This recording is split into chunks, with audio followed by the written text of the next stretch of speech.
essays because I just want to get right into it.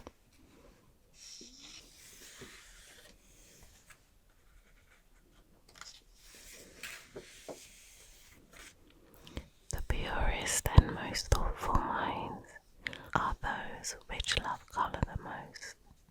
John Ruskin, The Stone of Venice.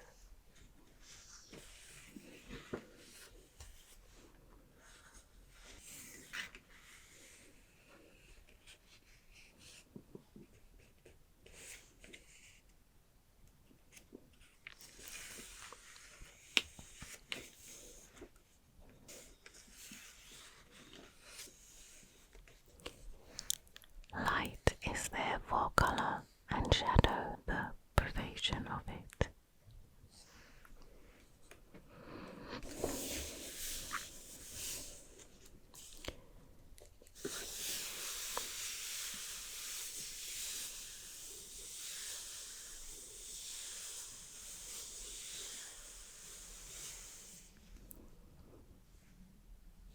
Colour vision, how we see. Colour is fundamental to our experience of the world around us. Think of high-vis jackets, brand logos, and the hair, eyes and skin of those we love. But how is it precisely that we can see these things? What we are really seeing when we look at, say, a ripe tomato or green paint, is light being reflected off the surface of that object and into our eyes.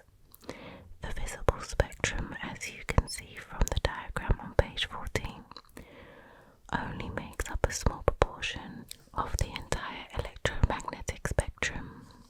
Different things are different colours because they absorb some wavelengths of the visible light spectrum, while others bounce off. So the tomato skin is soaking up most of the short and medium wavelengths, blues and violets, greens, yellows and oranges. The remainder, the reds, hit our eyes and are processed by our brains. So in a way, the colour we perceive an object to be is precisely the colour it isn't. That is, the segment of the spectrum that is being reflected away. When light enters our eyes, it passes through the lenses and hits the retinas. These are at the back of our eyeballs and are stuffed with light-sensitive cells called rods and cones because of their respective shapes. Rods do the heavy lifting of our vision. We have about 120 million in each eye. They are incredibly sensitive and principally distinguish between light and dark, but it is the cones that are most responsive to colour. We have far fewer of these, around 6 million in each retina. The majority huddled together in a small central spot called the macula. Most people have 3 different types of cone, each tuned to light of different wavelengths: 440 nm, 530 nm, and 560 nm. About 2/3 of these cells are sensitive to longer wavelengths, which means we see more of the warm colours, yellows, reds and oranges, than the cooler colours in the spectrum. Around 4.5% of the world's population are colourblind or deficient because of faults in their cone cells. The phenomenon is not completely understood, but it is usually genetic and is more prevalent in men. Around 1 in 12 men are affected compared to 1 in 200 women. For people with normal colour vision, when cone cells are activated by light, they relay the information through the nerve system to the brain, which in turn interprets this as colour. This sounds straightforward, but the interpretation stage is perhaps the most confounding. A metaphysical debate over whether colours really physically exist or are only internal manifestations have raged since the 17th century. The squall of dismay and confusion confusion on social media over the blue and black, or was it white and gold? Dress in 2015 shows how uncomfortable we are with the ambiguity. This particular image made us acutely aware of our brain's post-processing. Half of us saw one thing, the other half saw something completely different. This happened because our brains normally collect and apply cues about the ambient light, whether we are in full daylight or under an LED bulb. For example, and texture, we use these cues to adjust our perception, like applying a filter over a stage light. The poor quality and lack of visual cues like skin color in the dress image meant that our brains had to guess at the quality of the ambient light. Some intuited that the dress was being washed out by strong light and therefore their minds tuned the colors to darken them. Others believed the dress to be in shadow, so their minds adjusted what they were seeing to brighten it and remove the shadow blue cast. That is how an internet full of people looking at the same image saw very different things.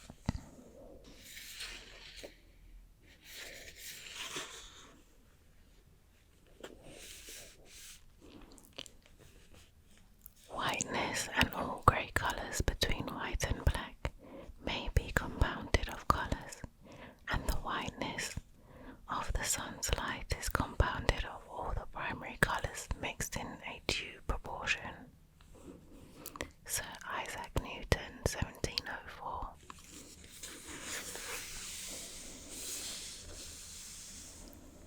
Simple arithmetic on light. In 1666, the same year that the Great Fire of London consumed the city, a 24-year-old Isaac Newton began experimenting with prisms and beams of sunlight. He used a prism to prise apart a ray of white light to reveal its constituent wavelengths. This was not revolutionary in itself. It was something of a parlour trick that had been done many times before. Newton, however, went a step further and in doing so changed the way we think about colour forever. He used another prism to put the wavelengths back together again. Until then, it had been assumed that the rainbow that pours out of a prism in the path of a beam of light was created by impurities in the glass. Pure white sunlight was considered a gift from God. It was unthinkable that it could be broken down or, worse still, created by mixing coloured lights together. During the Middle Ages, mixing colour at all was a taboo, believed to be against the natural order even during Newton's lifetime. The idea that mixing of colours could create white light was anathema. Artists would also have been puzzled by the idea that the white is made up of lots of different colours, but for different reasons. As anyone who has ever had access to a paint set knows, the more colours you mix together, the closer you approach the black, not white. It has been suggested that Rembrandt created the complex dark chocolatey shadows in his painting simply by scraping together whatever happened to remain on his palette and blending that directly onto the canvas, because so many different pigments have been found within their depths. The explanation of the fact that mixing coloured lights make white while mixing coloured paint makes black lies in the science of optics. Essentially, there are two different types of colour mixing, additive and subtractive. With additive mixing, different light wavelengths are combined to create different colours, and when added together the result is white light. This is what Newton demonstrated with his prisms. However, the opposite happens when paints are mixed, since each pigment only reflects back to the eye a proportion of the available light. When several are mixed together, more and more wavelengths are subtracted. Mix enough together and very little of the visible spectrum is reflected, so we will perceive the mixture to be black or very close to it.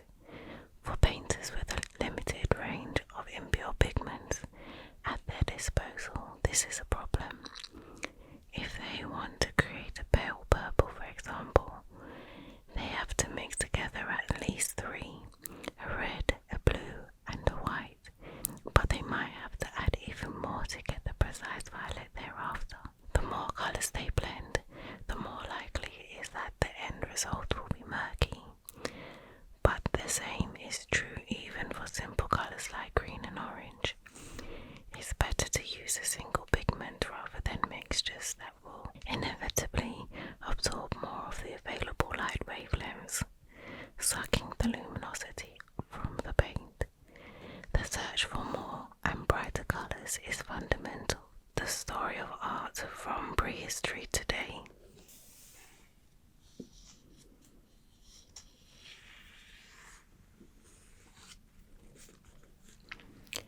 Without paint in tubes, there would have been nothing of what the journalists were later to call impressionists.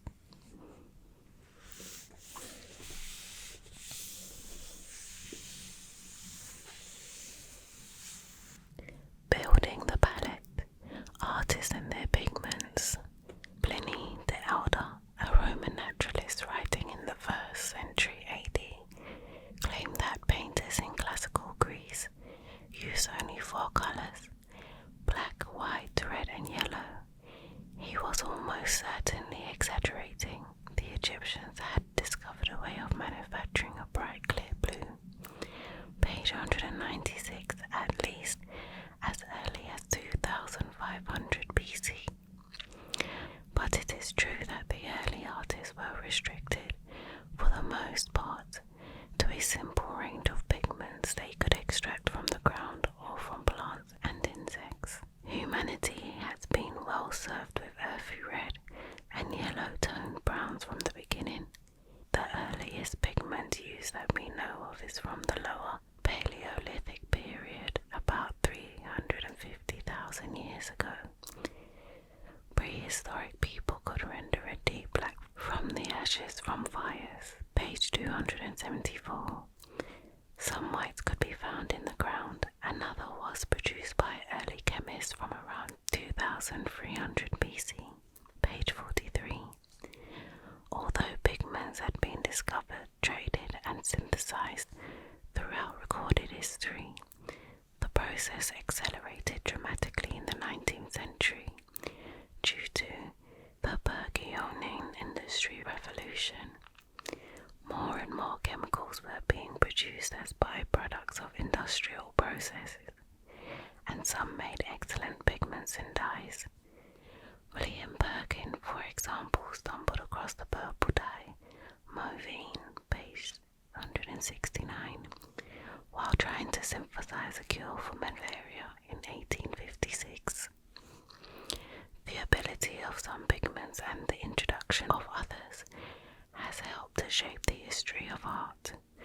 The palm prints and bison on the walls of prehistoric caves owed their somber palette to the pigments that the earliest artists could find in the world around them. Fast forward several thousand years to illuminated medieval manuscripts, and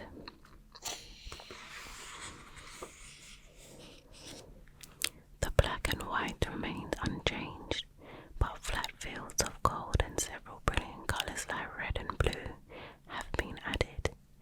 Centuries later, the paintings of Renaissance artists or Old Masters benefited as much from a broader range of pigments as they did from realistic representations of perspective and sophisticated ways of dealing with light and shade. Some works from this time remained unfinished, with a single figure left as a simple sketch because the artist couldn't afford the expensive pigments needed to complete the canvas. The clear blue ultramarine, page 182, for example, was so dear that the commissioning patrons often had to buy it themselves. The artist couldn't afford it, and customers often felt the need to specify in written contracts how much of the expensive paint they expected artists to use in the finished work, and which figures should be clothed in which colours, fearful that hard-up painters would use a cheaper alternative. For their part, early artists had a very different relationship with their colours than modern artists.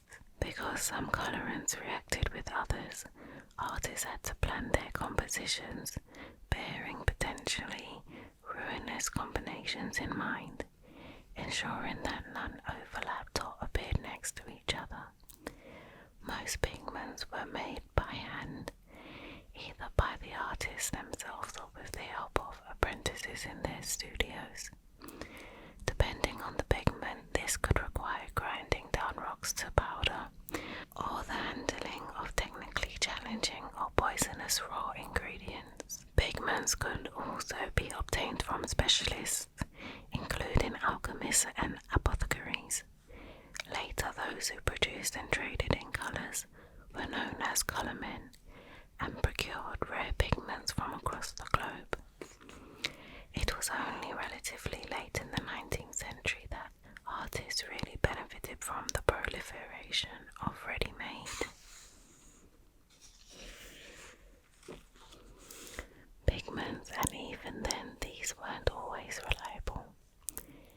Cheap compounds such as cerulean, chrome orange and cardamom yellow freed artists from either pastels or unscrupulous colourmen who sold unstable mixes that would discolour within weeks or react with other colours, or the canvas itself.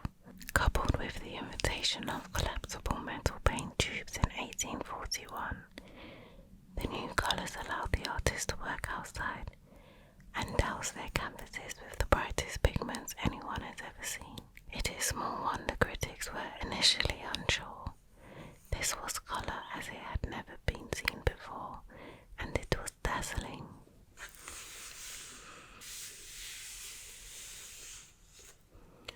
Too often histories of colour, what few there are limited to the most recent period and to artistic matters, which is very reductive. The history of painting is one thing, the history of colour is another, and altogether more vast.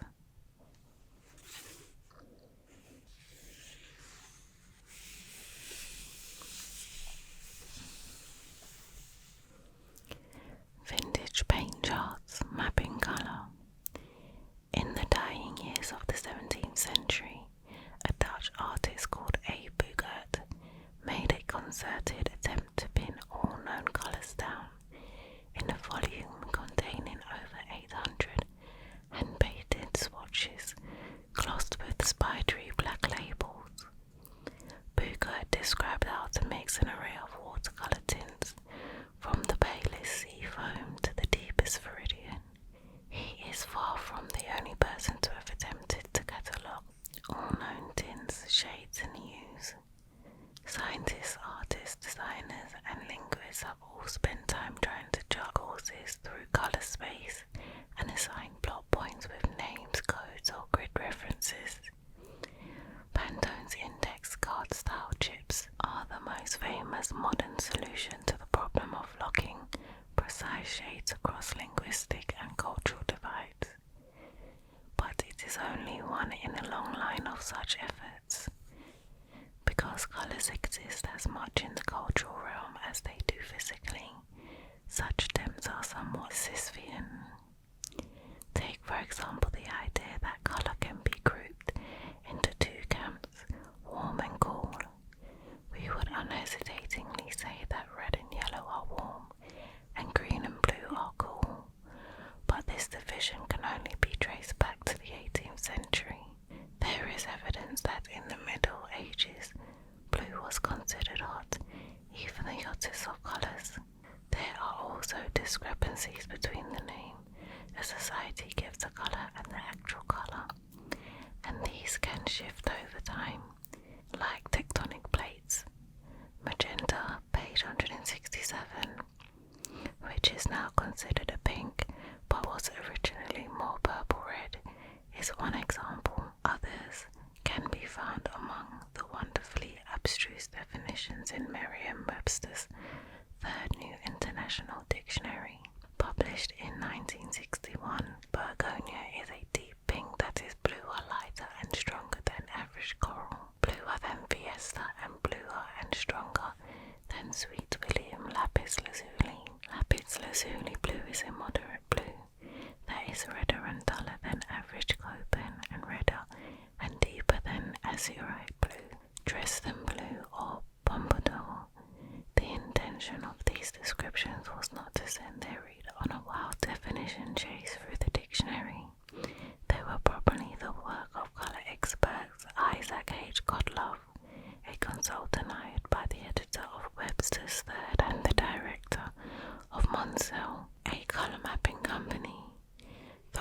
is that fun as these entries are now average coral, fiesta and copen have largely lost their cultural currency.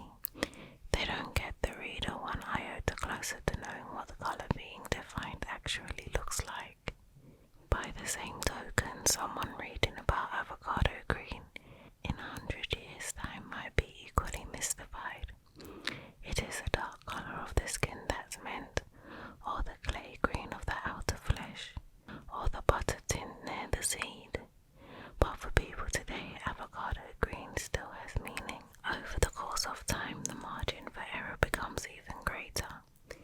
Even when the documentary evidence, such as a painting, we are often seeing it in lighting conditions entirely different from the ones it was created in. It's the difference between looking at a house paint sample on your computer screen, in the tin at your local hardware store, and then on the walls in your home. Also, since many staple dyes and paints are recent innovations, the colours themselves may have deteriorated. Colours therefore should be understood as subjective cultural creations. You should no more meaningfully secure a precise universal definition for all the known shades than you could plot the coordinates of a dream.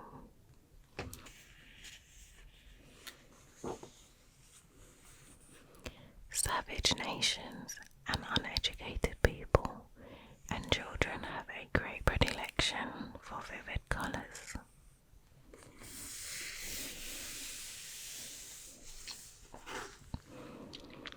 Chromophilia, chromophobia, politics of colour. A certain distaste for colour runs through Western culture, like a ladder in a stocking. Many classical writers were dismissive. Colour was a distraction from the true glories of art, line and form. It was seen as a self-indulgent and later sinful, a sign of dissimulation and dishonesty.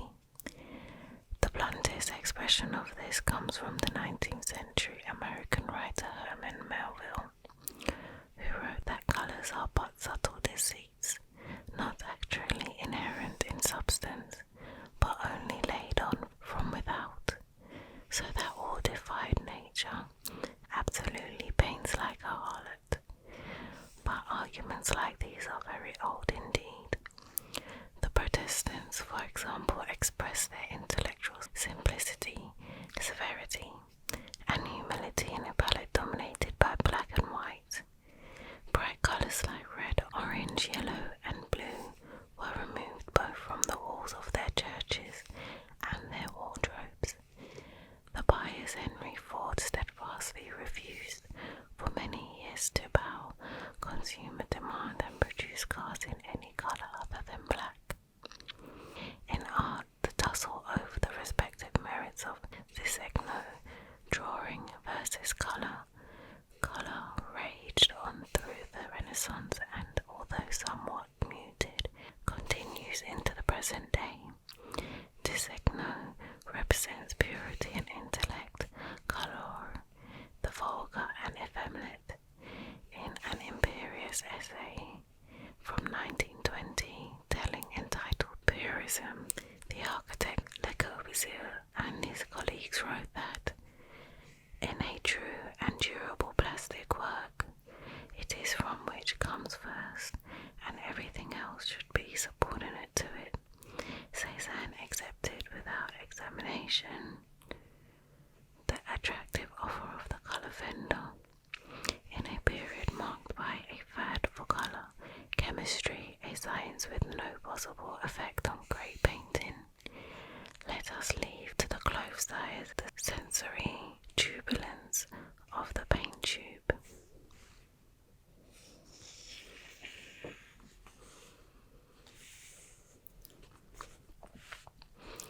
Even among those who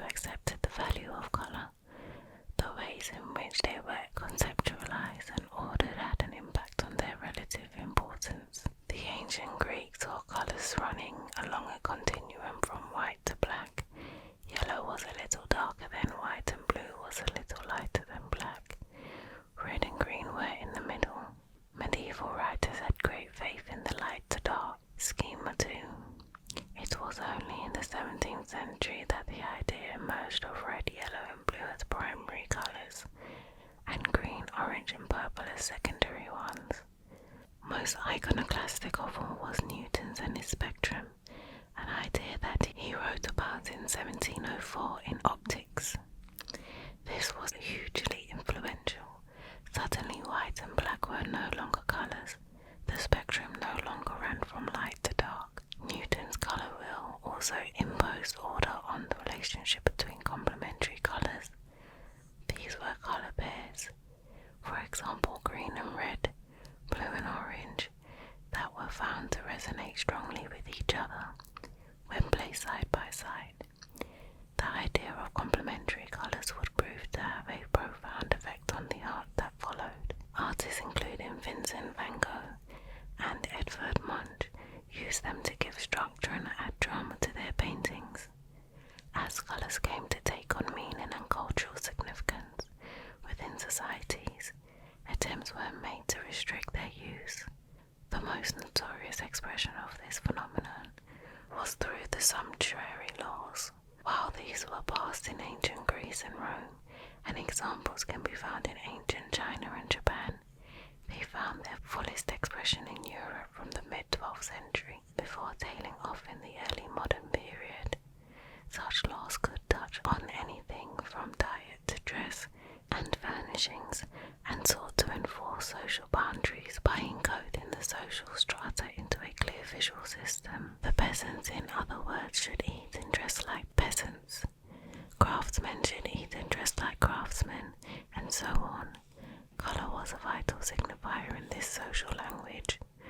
Dull and earthly colours, like russet, page 246, were explicitly confined to the meanest and rural peasants, while bright saturated ones like scarlet, page 138, were the preserve of a select few. It is the best possible sign of a colour when nobody who sees it knows what to call it. Colourful language do words shape the shades we see. It was a stem-faced British politician who first noticed something awry with the colours in ancient Greek literature. William Ewart Gladstone was a devotee of the poet Homer, and it was while he was preparing the definitive tract on his hero in 1858 that he stumbled across some psychedelic oddities. Prose could certainly be black metaphorically in rage, but was honey really green or the sea wine dark? The same colour bizarrely as oxygen, while sheep were violet. He decided to survey the Greek writers entirely over from colour references. Melez black, it turned out, was by far the most frequently used, with around 170 mentions. And there were about 100 mentions of white. Next, a steep drop in frequency, erythros red, which was only used 13 times, while yellow, green and purple were all referenced fewer than 10 times. Blue was not mentioned once. To Gladstone it seemed there was one possible explanation, that the Greeks were in effort colourblind, or as he put it, more sensitive to the modes and form of light, as of its opposite darkness, than they were to colour. In fact, humans evolved the capacity to see in colour several millennia earlier, so colour blindness is not to blame, and it is then only the ancient Greeks who seem to talk about colour in ways that feel unfamiliar. A decade later, Lazarus Geiger, a German philosopher and philologist, began to examine other ancient languages. He pored over the Quran and the Bible in its original Hebrew. He studied ancient Chinese stories and Icelandic sagas, all exhibited the same muddled reference to colour, and he noted in one much quoted passage on Vedic chants from India the same omission.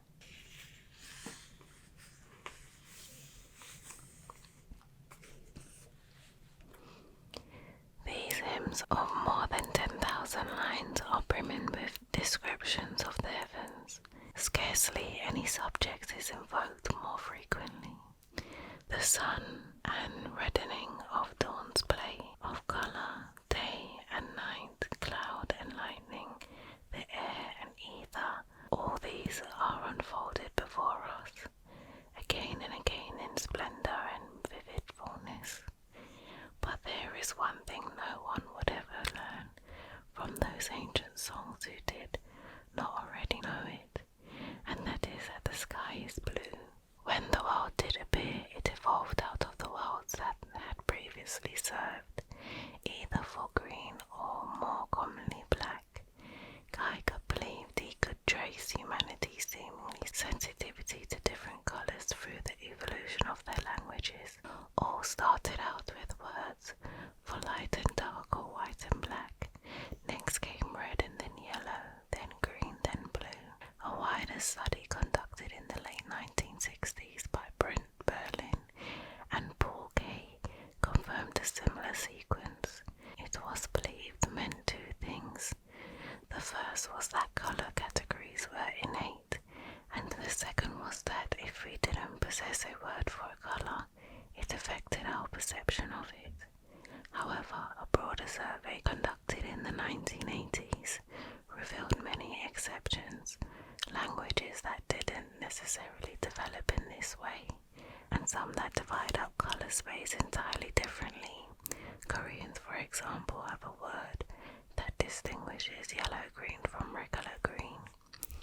Russians have different words for light and dark blue. A classic example is Himba, a language spoken by a tribe in Southwest Africa, which splits the colour spectrum into 5 slices. Another is Reno Bologna, a Polynesian language spoken on an atoll in the Solomon Islands, which roughly divides the spectrum up into white, dark and red, where dark includes blue and green and red includes yellow and orange. The subsequent literature on the relationship between language, colour and culture is maddeningly inconclusive. One camp, the relativists, say that language influences or even shapes perception. The universalists, follow Berlin and Kay, believe that basic colour categories are universal and rooted somehow in our biology. What we can say for sure is that the language of colour is tricky. Children who can discern the difference between a triangle and a square with ease may still struggle differentiating pink from red or orange. We also know that not having a separate word for something does not mean we can't distinguish it. The Greeks, of course, could see colours perfectly. Perhaps they just found them less interesting than we do.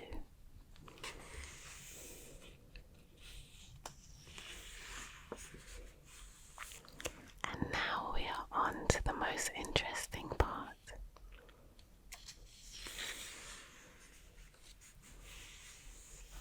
From this page on,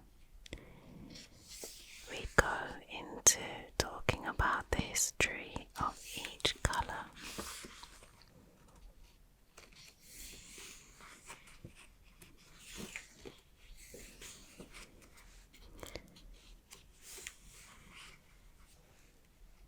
I'm just skipping through.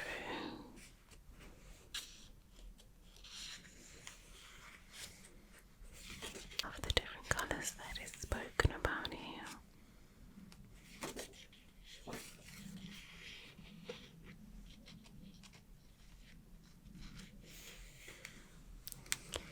There are so many colours, as you can see. If you would like to continue listening to me read the rest of this book, please subscribe. If you like this video and it helped you to relax, please give this video a like. And I think for this book, what will be really, really interesting and something that I'm going to do is flick through each page so you can see each colour. And I will just have a video of me turning the pages of this book.